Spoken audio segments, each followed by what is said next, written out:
welcome to this episode of The Complete Advisor. We are doing, this is kind of a tag-along. We were just talking LERPs here a little bit ago. But I'm always fascinated by folks who are doing seminars. And I'm always fascinated. The beauty of our industry is that every advisor does things a little different. We could talk about the exact same topic, and everybody's approach is a little different. And I'm going to say a couple what I think are facts. I think they're almost indisputable. If you want to get your practice up and going and see a lot of prospects, one of the things you have to do is you have to get yourself out there. What's one of the best environments that you can get yourself into is a room full of people that are interested in hearing what you have to say. It's maybe the most effective, efficient way of doing things. You've got a room of people that are interested in what you have to say, and that's seminars.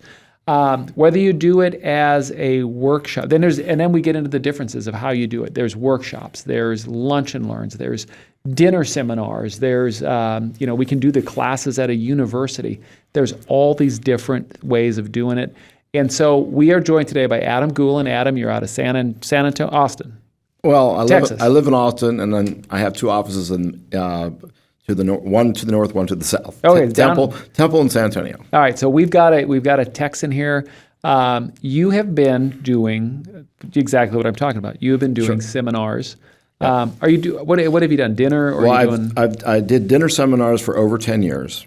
Okay, and then be quite honest about it, I started seeing a lot of the same people over and over and over and never setting an appointment, and it pissed me off, honestly. I don't blame you. So I confronted them, and I said, you guys, I've seen you 5 times in a row. It's $50 a plate. Yeah. So either you give me the money for and have dinner, or you're excused. Okay, I just had to do it because there's a switch that goes off in all of our brains, okay? Yeah. And it's a danger switch, or it's a protection switch, or whatever switch you want to call it. And I saw it as a rip-off switch, and so my metrics went from like almost 70% to 30%, okay, as far as set rate with the same amount of people, because the same people were coming over and over and over to eat dinner. Sure. So I changed my modus operandi and learned how to do seminars without feeding them. Nice. All right, so here's what I want to do. So that's kind of our premise of where we're going. I want to talk about how you're doing your seminars. So let's back you up just a little bit. So you had been doing dinner. So what type of seminar are you doing now? Right now I'm doing 2. One is federal and one is tax. Okay. Topics. I'll do it at a community center. Okay. I'll do it at a junior college. In Corpus Christi last week, I had nothing available, so I went ahead and did it at the Holiday Inn Express. It was fine. I had cookies and coffee. Nice. That was it. So to me, when you eliminate the food, okay, and somebody shows up, that's somebody that's really interested. So it's almost the food factor. The no food factor is a pre-qualifier. That's what indication of interest. That's what I'm saying. I had honestly, I did an event at a wine bar in San Antonio, a very popular one, and I didn't want to do a dinner, but we ended up doing a dinner, and it was. I know that there's many of you guys out there that are fine with them. I had a terrible experience. I got one LERP client out of 19 people in the room. We did a stronger asset search on these people, and we're all house and no money. That's going to be an interesting. That'll be interesting from a demographic for everybody. Like there, you run a home thing, and screens are definitely going to have to be adjusted because you've got the rise in real estate values. You could have somebody that a year ago wouldn't have been considered 2 years ago, but their house has jumped up so high. That's one thing. And then the other thing, which was pointed out to me by the owner of the wine bar, she was a professional salesperson all her life, and she watches people take notes. And she said, Adam, you don't have, I won't use the word. I said, why? She goes, no one is writing notes except that couple right there. She pointed at them. Yeah. And that's the one I got the appointment with. Interesting. The rest of them, It was just a mistake. It was just a mistake. So you let's get into the weeds for just a second then. Sure. So content, you've got content, boom. We'll leave content off to the side. We're not even going to talk about that. Sure. Let's talk about the X's and O's. So day of, so you have an assistant? Yes. Okay, so you've got an assistant. So let's talk about, let's get into the weeds here. So one, how do you pick your locations? Well, it's a wild ass guess. We wag it. No, I'm very fortunate because my assistant happens to be my sister, who has been a professional salesperson for all her life. Okay, she's got her temperament is in sales. She understands sales. She understands the psychology, and she also went through a time where she couldn't get anything done because it seems like they just had 5 reps in, and now she's coming in, and who are they going to buy from? The last person that comes in. So she went through a tough time. She said, "Here's how I solved it. I got out of town. If you're in a major city, and it's like my average client in San Antonio right now. I mean, I hate talking like this, but it's the truth. They show me their invitations. They're to these high dollar restaurants, Wild Fish, and you know, and all this. I mean, Silo. These places that are $75 a plate. I'm telling you, and those 2 places. If they're listening, feel free to send us gift cards as a promo. We just dropped their name in here. Yeah, absolutely. You know, it's a very tough situation because I don't want to spend that kind of money anymore. So she said, "Look, you might have to drive a little bit. But why don't we find a couple of towns, 60,000, 100,000, 200,000. Corpus Christi is 400,000.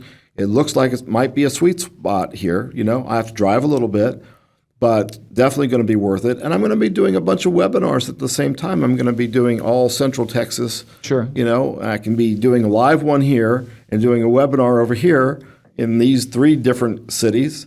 So that's why I'm excited about it." What do you? Okay, so. That begs the question, do you run into, or does this even come up anymore, well, he's from out of town? I bring it up. I purposely bring it up. You know, as an example, I tell people I grew up in San Antonio, I went to Lee High School, blah, blah, blah, and say basically Corpus Christi is like, you know, it's like in my back door. I mean, I can be here in 2 hours. It's no big deal. Yeah. So I'll have a presence here every week. You can call me anytime. I'll meet with you the next day. It's not a problem. I try to defuse the local thing. I've had, I think, 1 person leave me in 10 years because I wasn't living in that city. Yeah. That, you know, and that's a classic thing. If there is something, objection handling 101, address something first before it even comes up. And I'll tell you something. If the plan is set up right, and I tell them this, you don't need to see me every week. I'll see you once or twice a year once we get everything going. The first year, I'm seeing you every 3 months, making sure everything's okay. After that, we'll see each other once or twice a year. You can always Zoom call me. It's not a problem. Zoom has made a huge impact. Sure has. On not. Now I have people calling me, "No, I don't need to meet you. Just Zoom me." Yeah. That's kind of neat. Yeah. You know, so I mean, I can be, out in California at a hotel and just Zoom in with the client and say, "Okay, yeah," and pull up their records and here you are. Yeah, you're looking good. Fine. Absolutely. Yeah, let's move this to this, and I think we're going to be okay. How did you select the actual physical location where you had your event? Honestly, my sister. How did she select? Well, she's had experience there. And so she's looking at demographics. She's looking at where's the central part of the city because we have to go out further. Sure. So there are towns that are wealthy. There are towns that are poor. Okay, so we said we want these zip codes because she knows that where the money is. Okay, and I don't want, necessarily all multimillionaires there. Sure. But I want upper middle class and above. And so she kind of knew the area. And if not, I know that Creative can do an asset search in any zip code and find out who's who. Sure. Well, why did you pick, we're going to be at the blank blank? Because it's central. Okay. So it's an equal distance for people 40 miles south, 40 miles north. Gotcha. Yeah. What did you look for when you were looking at the facility? What were you, I have to have this, it needs to have that? Yeah, definitely simple stuff. Like how's the setup? Okay, I want classroom. either rounds or classroom. What do you prefer? I think classroom, because everybody's straight ahead. On a round, somebody could be has to turn their chair around, and I want to make them as comfortable as I can. Simple lighting, nothing complicated. The screen comes down, so I don't have to bring my screen with me. Do you bring it though for backup? I have, but I didn't the other day because I was taking a chance. I'm one of those risk takers. Oh, there you go. Yeah, and we got a great rate on the room. Nice. Yep. Do you run into so that you select the room? So day of, let's talk day of. So it's game day. Every team has a pregame ritual. What are you doing before? Are you doing? I've talked to some advisors. Some advisors like to make sure their headspace in the afternoon before their headspace is in the right place, the presentation mode. I got some guys and gals that we just business as usual, and then I need to be there. I usually just go to the bathroom and stay there. Just hang out. No. I watch what I eat when I eat. I notice that if you eat too many carbs before a seminar, you're going to be foggy-headed and you're not going to present right. So I eat protein, a little bit of protein in the afternoon, and then between sessions, I'll eat a big steak, as an example. But that's kind of, and I relax and just try to enjoy a good conversation. I'm not worried about it. I don't go through the presentation. If I don't know it going in by now, I shouldn't be there. I've seen advisors that don't take it as serious as they should and then wonder why the results don't come out as good as they could have been because they weren't prepared. Yeah, I think that in the beginning, you have to really drill down. You have to record yourself, role play, do all that stuff. But if you've got enough years under your belt and you know the stuff like the back of your head, like I dream about tax plan. It's ridiculous. I need help. I need a Xanax, something to chill me out. But anyway, once you've done it enough, you can relax. You can go shopping. You can go to a movie. It doesn't matter because you're going to walk up, you're going to say the same thing, and you're going to use your personality. I'm a great extemporaneous speaker. I don't like rehearsed speaking. I think it's one of the worst things you can do. And I tell people that. I say, you know what? I'm not a polished speaker. And I said, I did take Toastmasters for a year. And I love Toastmasters. Anybody that gets in front of people, whatever you say next, I'm going to say, I will go on record as saying is if you ever speak, you should literally join Toastmasters. It will make you better. Well, let me tell you the one big thing it taught me. To be yourself and be a little goofy. Don't be so serious. Don't take yourself so seriously, and because when you're too serious, you're intimidating the audience. Like I come out there and I trip over the cord and I go, well, that's the 8th time today. That figures. I've got 2 brain cells left. One's waving bye-bye to the other. I'm majored in beer drinking at UT. I just try to make them laugh, Yeah. And I tell them this. There's going to be some humor mixed in, and studies show that people who deliver a speech with humor is more likely to be remembered than somebody that stands up there reading a book.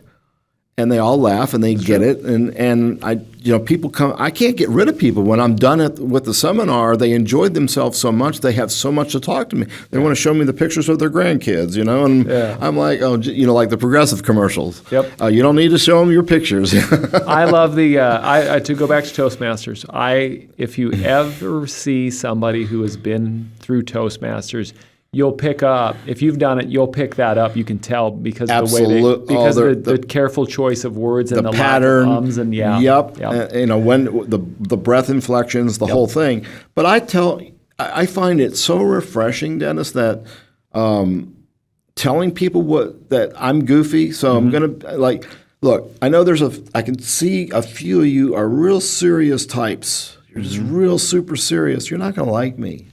I tell them. So you're not going to like me, but you're going to remember me. And I don't care if you like me if you remember me. And everybody laughs, Sure.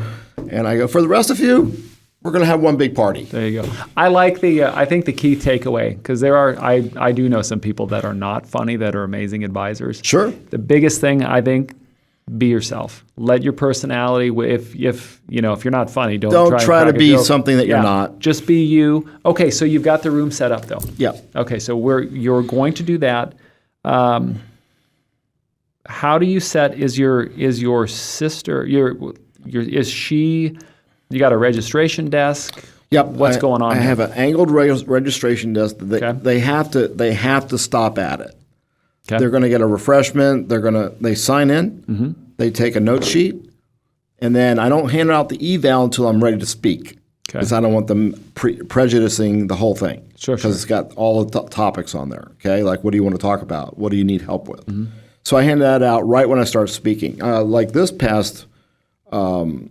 This week, a client of mine's daughter, who's a disabled vet, helped me. She came down so she could drive home, but she handed out the sheets, and she's, great.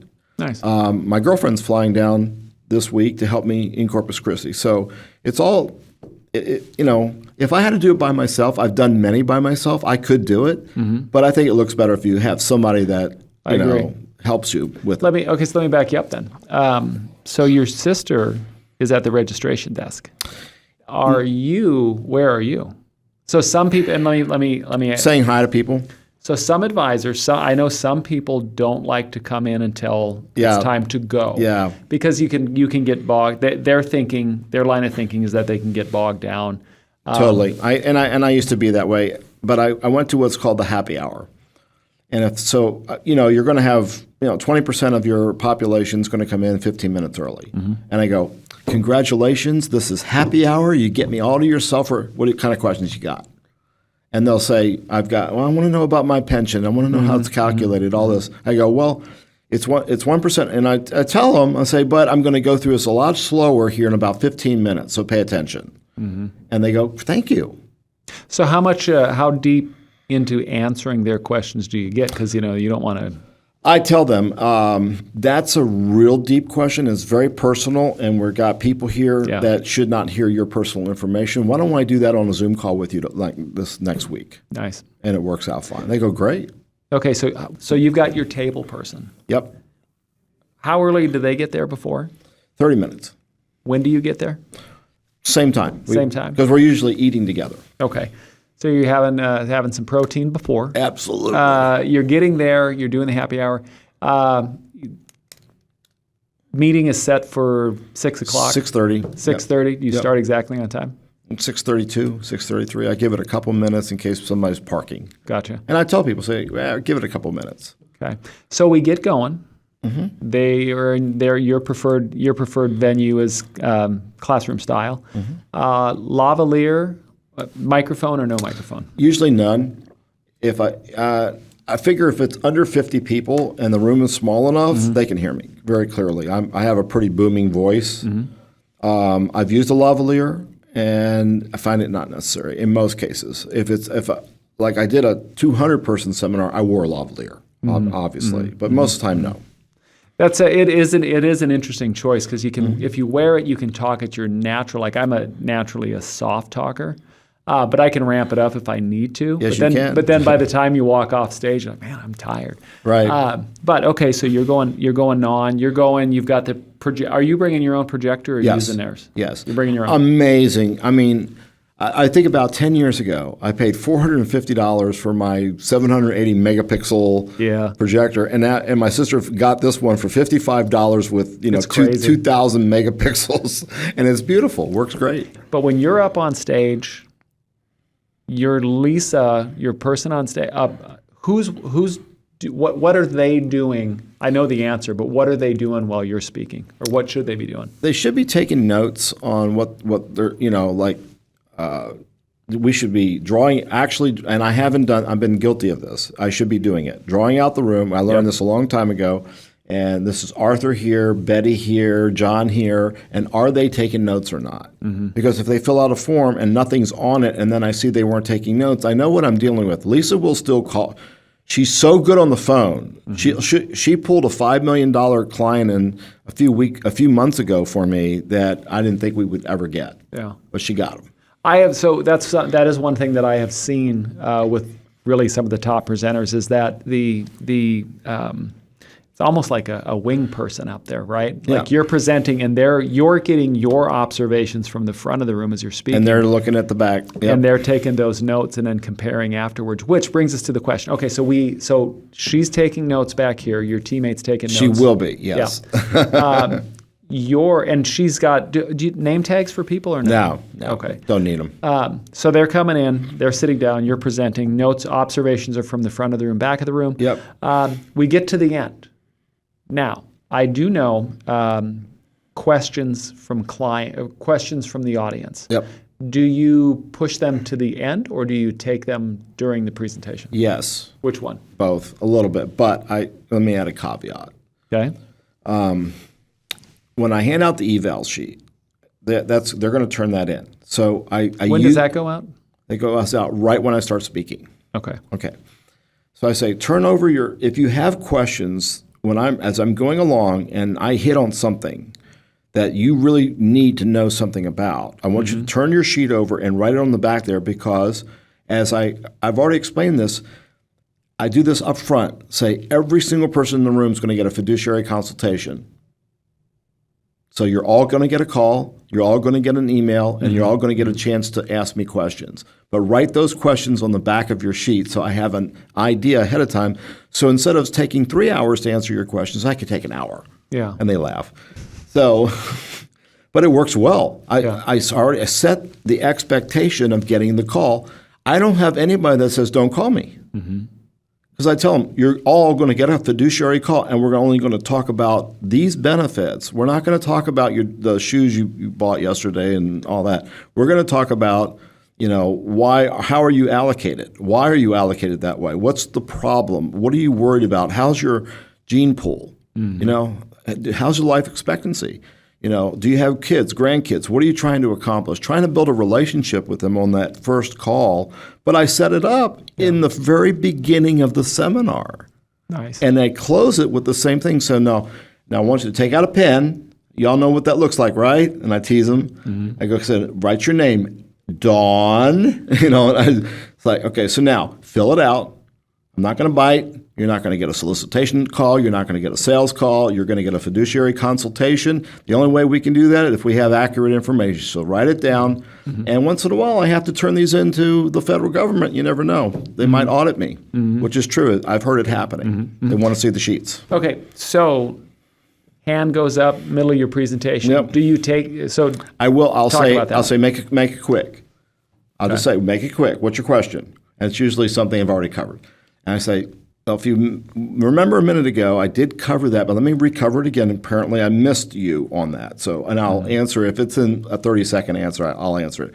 But once it starts to get rolling like that, I'll say, hey, folks, love y'all. Would love to answer your questions, but we have a midnight deadline in this room, so I'd like to get you out at 11:55 if that's okay. And they start laughing. Sure. And then I say, if you'll write your question on the back, I will answer that privately. Perfect. Okay, so you get to the end then, and hands start going up, or what do you do? Do you take questions from the front, or how do you avoid? I try not to take too many questions. Good. I say, look, let's save the questions for our personal consult. It's again selling the appointment. Right. I sell the consultation. Say, since I'm going to be doing a complimentary consultation, and you have a pretty good question there, why don't you write it on the back so I know how to answer that? I like it. How do you? So that's good because there's nothing more frustrating, at least in my experience, of having a couple people line up to talk to you, and then somebody takes up enough time that the other person leaves. They leave, and you're just like, oh, but come back, baby, come back. And I do have that, but I try to be cognizant of that because I'll have the other couple come up. I'll say, come on up here. So because now I've got this couple that may not get too detailed because they realize somebody's listening. Yeah. I do it on purpose. So I bring, I commingle people and I go, okay, so that's interesting. I've got your, it's a psychological thing. Yeah. So I say, I've got your point, write it on the back of that sheet. And now, John, what did you have? Your question was on what? And then I'll say, okay, I'll answer that in our private. Every time it's here is the basics, but there, with your disability and everything, I've got to, probably get into a little bit of weeds here, and I don't have the time. They're going to lock the door on us, so we got to get out of here. So is that how you wrap it up and get out of there? Because some people will just hang on and they will, and I say fill out your sheets, turn them in. And I tease them and say, so one of you got a $100 bill under your chair if you finish your sheet first. I'm just kidding with them, Sometimes the people that are coming in, I tell them, I'm so sorry you missed the car giveaway, whatever. I just play, it's just having a good time. It's literally up there having a good time. And look, you're going to have an a-hole in every single one of them. You're going to have that guy. It's just mathematical. It just happens. 1 out of 10 is going to be a jerk. Yeah. Okay? And so they're usually obnoxious in their questions. So when they get to 4th question, I say, okay, hey, John, I really like your questions, but you got one more. That's it. Or else, dun, dun, dun, dun. And they start laughing. So I even get the serious kind to kind of chuckle a little bit. I'm sorry, I don't mean to take up your time. I go, yeah, you do, but that's okay. Let's talk privately. Yeah. Okay, so good night. God bless. We'll see you all later. Yeah. Lisa will be calling you tomorrow or the next day to schedule your complimentary consultation. She's going to get 15 minutes worth of data from you. So I understand your problem so that when we get on the Zoom call, we don't have to spend a lot of time chit-chatting about your new suit. Sure. When do you and Lisa sit down, or whomever's what happens in the is role, Lisa, when do you guys compare notes? Yeah, what I do immediately is I scan all of the turn-in sheets and I set, because most times she's not going to be there. Sure. So I send them to her right away. And she's got the list from that she had, verified. Yeah. That's when we start, a little bit of either consultation right there, or if it's too late, then the next morning I say, looks like this guy could be pretty good. He has a lot of questions. Look on the back there, and it's just a very quick 5-minute conversation. So say that again. So where does she get your observations? How do you drop those into the database? I just tell her. Okay. I just tell her. So she'll call me and say, I'm getting ready to call so-and-so. It looks like on their sheet, my God, he's got 6 rentals and he got divorced and all this stuff. And I go, okay, put this in the notes, 6 rentals, blah, blah. That way I can be reminded of it. I try, honestly, not to know too much right away because I have a problem. Sometimes I interrupt the client too fast. So if I don't know enough, then I have to listen more. Yeah, I do that. It's just my personality. Do you use anything like Siri, or there used to be a vendor called like Dragon Talk, where you can dictate your notes? Yes, I Speak Right. Nice. It's called Speak Right. That's what I use. Is it an app or is it a? Yeah, it's an app. Okay. Speak Right. Mark Fricks told me on to Speak Right. Oh, good. That is good. I mean, if you've never considered this, if you're listening, you've never considered it. I'll just put this scenario out to you. If you've ever had that situation where you're typing something and then you start shortening it because you get tired of typing. Yeah. But if you can just sit there and put in all your observations about somebody or whatever you're doing and be as descriptive as you want, and it's being dictated and dictated accurately. And then it prints the email. Yeah. Yep. So Lisa can get the email right away for what I said. Yep. Yep. I've seen just that. like a doctor's notes. Yep. I've seen that in personal on Microsoft Teams, on Outlook. On Outlook, there's actually dictation on there if you have the most current version of Outlook, or if you've ever used Siri. One thing. Does it have a starter rope? That's the only way I know how to do it. That's exactly how you do it. I really don't understand it. You have to hit the choke a couple times to get it going. Yeah. But yeah, if you've never used that dictation, you totally should. You should really consider it. You can really flesh your notes out, and you can really make observations that otherwise you'd be like, I'm tired of typing. Speak Right's been great. You can play back, you can save it, you can discard it, you can re-record it. I mean, it's a great tool and it's really cheap. Yeah. Okay, so you've sent on the information. You've compared notes. You've got it in. It's in your database. When does the follow-up process start? And what is the follow-up process? Within 24 hours. And I tell them, you're going to get a call or a text from Lisa. Mm-hmm. She will do your first appointment, basically gathering information for me. And then she will set up a Zoom call, usually if it's out of town, with me within a few days. And that's it. And the only thing we're going to talk about is your problem. Now, if you need a personal appointment after that, which almost all of them do, sure, I say we will discuss that on the Zoom call of setting up a personal appointment. And if I see that they really do need it, I'll have my calendar there and say, take a look at your calendar. Mm-hmm. And I'll just go ahead and try to set it. Or I'll say, if they can't make up their mind, say, okay, I'll have Lisa call you in the morning and she'll set you up. Nice. Just be casual with it. I think what happens is we get too professional and we get too salesy. Mm-hmm. I think that if we become a little bit softer, a little bit more good old boy, I'm your friend, but yet try to stay a little bit above them as far as attitude, like understanding, but be their friend at the same time. I think it really attracts them. I think it does. Yeah. I'm trying to think now of who said this on the podcast, but I love it. You want to avoid sales breath because people can smell it. Like it's.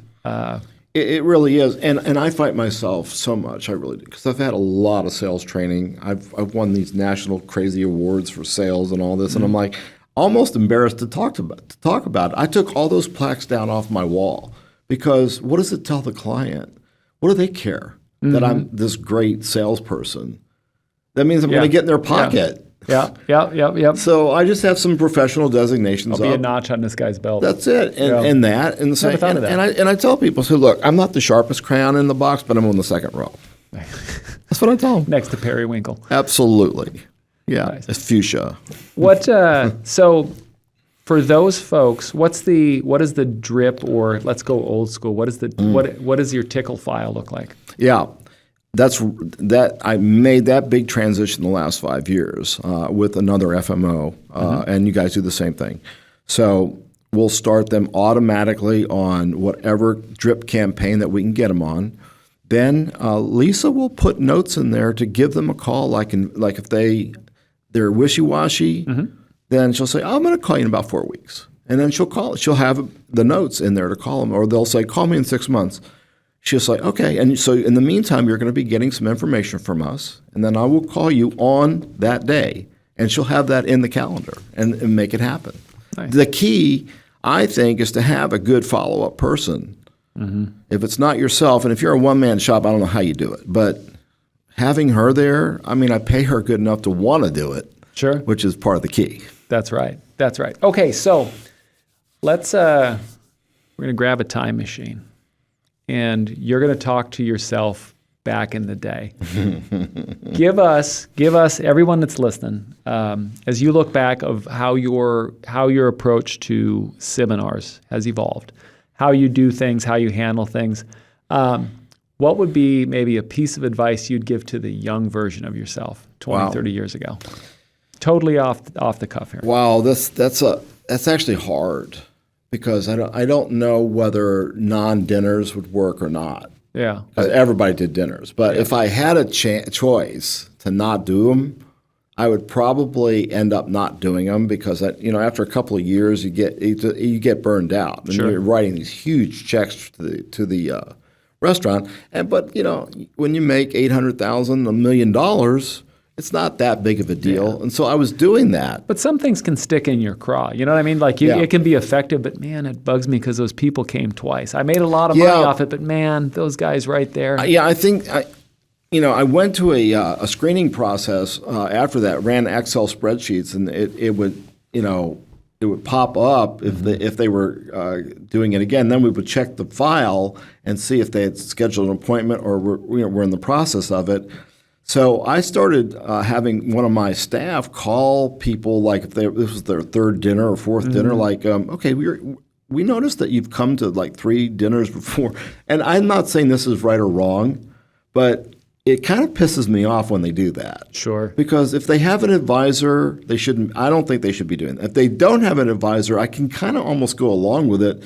Because I did have some sales come from that. Like like I've been to like 10 dinners and yours has been the best, that type of thing.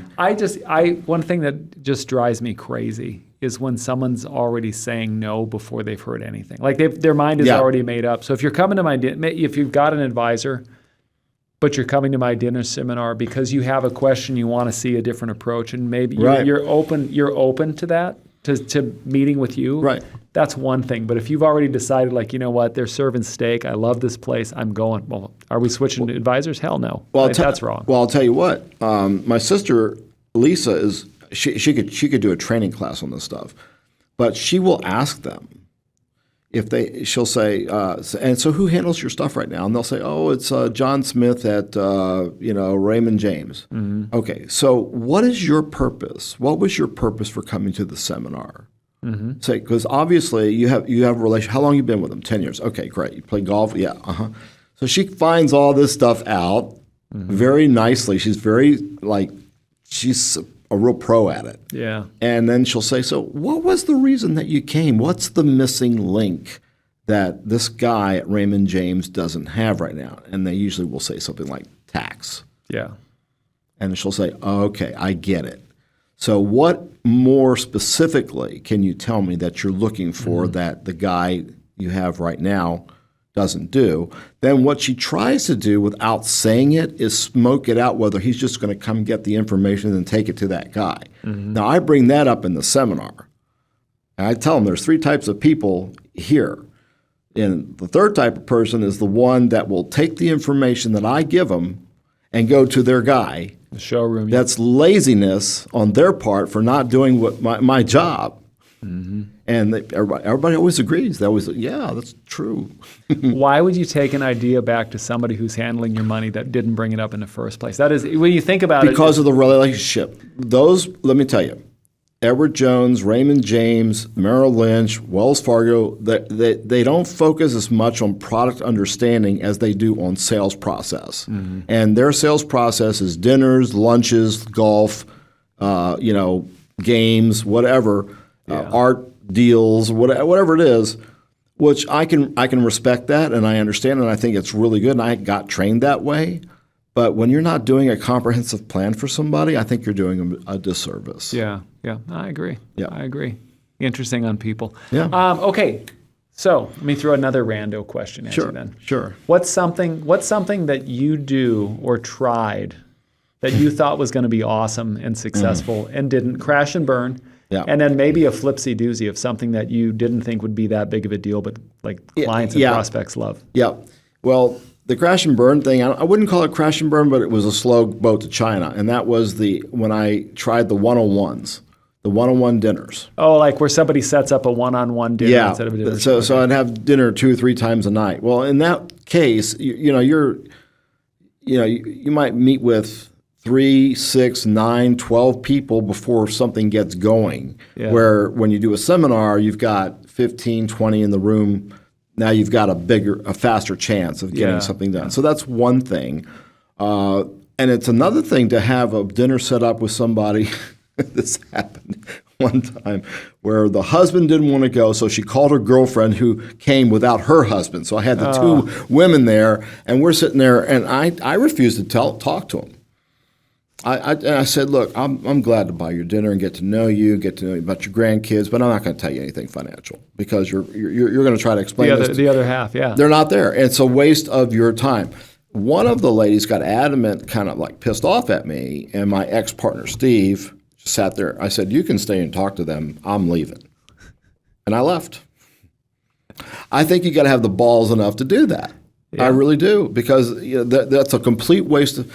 The one-leggers are pretty big waste of your time. Yeah, it's tough. And when they come in, I'm just. I've never heard that term for half a couple before, but I like it. It is when they come in my office like that. My sister will tell you. I had a guy show up in I don't know what the heck, mustard-covered T-shirt and blue jeans, which I don't care. Found out he's a very wealthy man. Mm-hmm. Came without his wife and was trying to pick my brain about the IUL, the LERP. Mm-hmm. And I looked at him and I said, I'm not telling you a damn thing. He goes, what? I said, you didn't bring your wife. You told me you've got 2 CPAs, 2 attorneys. I'll bet you have some financial people, don't you? He goes, well, yeah, I do. I said, so you want me to tell you how to do this so you can take it to them?